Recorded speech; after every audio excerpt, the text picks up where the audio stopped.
finde, ich habe gesagt, das ist für mich der wichtigste Punkt. Ja. Und weil da rein ist eine emotionale Komponente. Aber wenn wir unsere Emotionen nicht mitnehmen, werden wir nie etwas erreichen. Wenn wir nicht wirklich das Gefühl dabei haben, von sagen, boah, das will ich. Oder wenn du im Körper merkst, boah, geil, das ist es.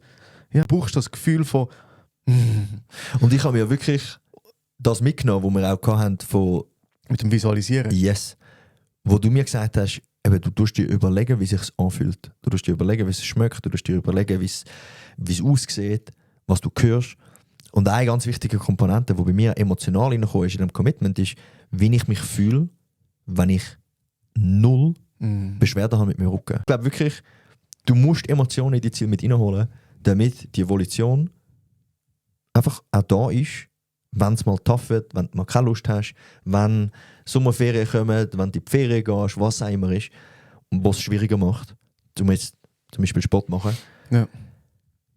Die brauchst die Emotionen, sonst wird es nicht langfristig haben. Aber für mich ist Commitment eigentlich der wichtigste Punkt.